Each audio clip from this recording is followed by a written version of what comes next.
Hello everyone.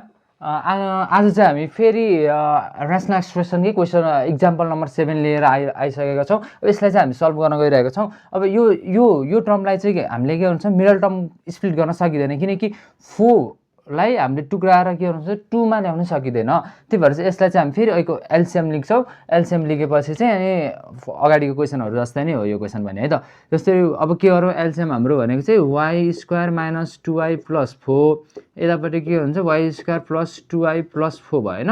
अनि y - 2 as it is छ हामीसँग भनेको चाहिँ यहाँ दुईवटा टर्म छ, तल यहाँ माइनसवाला टर्म छ भने चाहिँ हामीसँग यो प्लसवाला टर्म मिक्सिन्छ। प्लसवाला टर्मलाई चाहिँ हामी यसले चाहिँ मल्टिप्लाई गर्छौँ, प्लस y + 2 भयो। अनि यहाँ प्लसवाला टर्म छ हामीसँग, यहाँ छ नभएको भनेको माइनसवाला टर्म छ। माइनसवाला टर्म्सलाई हामी के गर्छौँ, फेरि मल्टिप्लाई गर्छौँ, है त।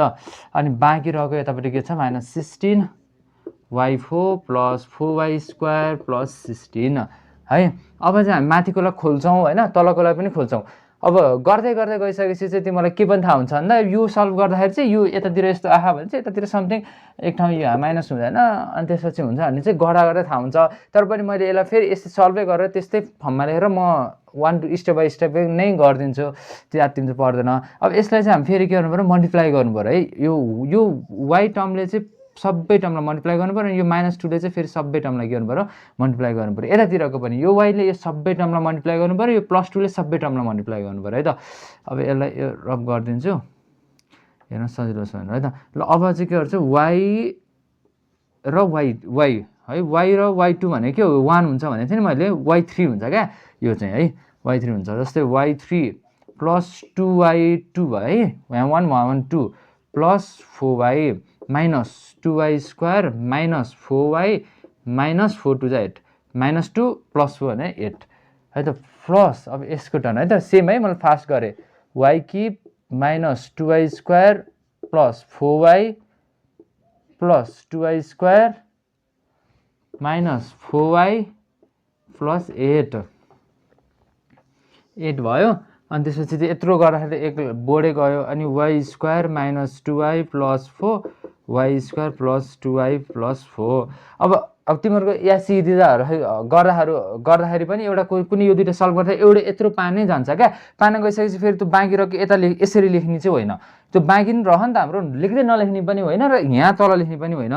र कतिले चाहिँ कसो गरेर हुन्छन् भन्दा, यसलाई यहाँ ठाउँ राखेर यहीँतिर कसै कन्जस्टेड गर्ने कोसिस पनि गरेर हुन्छ, त्यसो गर्नु पर्दैन। यसको अर्कोतिरको यतातिर चाहिँ यसरी लेखिदिने, है। यहाँ यतातिर साइडबाट स्टार्ट गर्ने होइन कि, यताको तल चाहिँ y4 + 4y² + 16 गरेर चाहिँ यता साइडमा चाहिँ लेख्ने, है त। अब त्यसपछि हामी चाहिँ अब काट्न सकिन्छ भनेर ट्राई गर्ने, है त। यो +2 रहेछ, यहाँ -2 देखेँ मैले, अनि यहाँ -24, यहाँ +24, अब यहाँ -8, यहाँ +8। अब बाँकी रहेको हेरौँ, है त।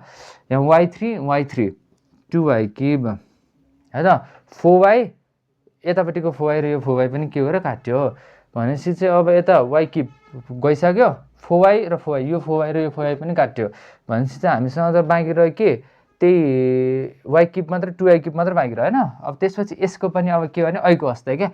जस्तै हेरौँ, है त, म यतातिर यहीँ लेख्छु नि, मेन्छु म y2 + 4, किनकि यता पनि +4 छ, y2 + 4 - 2, है। एउटा भयो, यो a यो b मान्यो भने।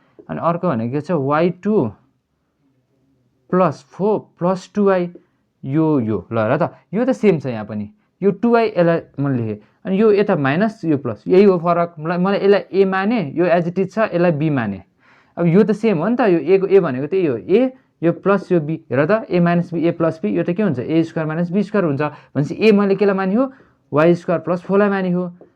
अनि b केलाई मानेको छु, 2y लाई मानेको छु, हो। तर तिमीले चाहिँ यसरी मानिराख्नु पर्दैन, गर्दै गर्दै गएपछि चाहिँ आउँछ, है। फेरि यो हेर्दै कम्प्लेक्स छ, कसरी मान्ने भन्नु पर्दैन, यसलाई 1 to 1 y2 ले यसलाई y² यसलाई खोल्ने, -2y ले यसलाई खोल्ने, -4 ले यसलाई खोल्ने गरे नि आउने एउटै हो, है। अझै यो पनि गर्न के हुन्छ पर्दैन भने गर्नै पर्दैन क्या। तिमीले अब गर्दै गर्दै गएपछि अब एससी दिएन्जेलसम्म चाहिँ के हुन्छ भन्दा, यस्तो आहा उतापट्टि त्यस्तो छ भनेपछि यो 4 4 जति 16 भइहाल्छ, हामीलाई थाहा छ, y² y4 हुन्छ भनेपछि यो भएको के हो, 2y र 2y मा माइनस छ, 2y मा प्लस छ भनेपछि त्यतापट्टि हाम्रो के हुनुपर्छ, अब आउने क्वेसनमा चाहिँ -4y² आउनुपर्छ। अनि भएको नि त्यही त हो नि, हेर न, -2y र +2y खोल्दाखेरि चाहिँ हाम्रो के आएको थियो, त्यस्तो खालको टर्म चेन्ज भएको भनेको यतातिर चेन्ज थियो, यतातिर त 16 प्लसै छ, यतातिर y4 छ भनेपछि यो दुइटामा त चेन्ज हो भनेपछि उतातिर प्लस छ भने यतातिर माइनस आउनुपर्छ होला, किनकि यही दुइटा चेन्ज छ भन्ने कुरा पछि थाहा हुन्छ, आत्तिहाल्नु पर्दैन क्या है। सजिलो छ, एकदम सजिलो भनेको यही।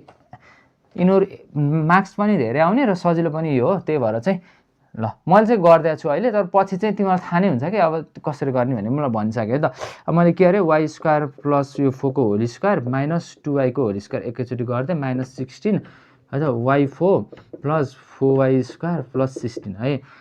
अनि त्यसपछि 2y क्युब, अब यसलाई खोल्ने भने के हुन्छ y4 plus 2y square dot 4 4 two जा 8 लेख्थेँ मैले ल, 4 टू जा 8 भयो प्लस 16 माइनस 2 टू जा 4y square minus 16 y4 plus 4y square plus 16। अनि अझै यसलाई सल्भ गर्दाखेरि चाहिँ के आउँछ 2y क्युब y4 हेर त यहाँ 8 यो गर्दाखेरि चाहिँ प्लस 4y स्क्वायर प्लस 16 सेमै आउँदो रहेछ ल, त्यो गर्दा थाहा हुन्छ कि मैले नगरेको धेरै भयो, प्लस 4y स्क्वायर प्लस 16 यो दुइटा सेम भयो भनेपछि चाहिँ के हुन्छ 2y cube minus 16 upon y4 plus 4y square plus 16। हस्, योभन्दा चाहिँ फर्दर चाहिँ गर्न सकिँदैन, त्यही भएर यति नै हाम्रो के हुन्छ एन्सर हुन्छ।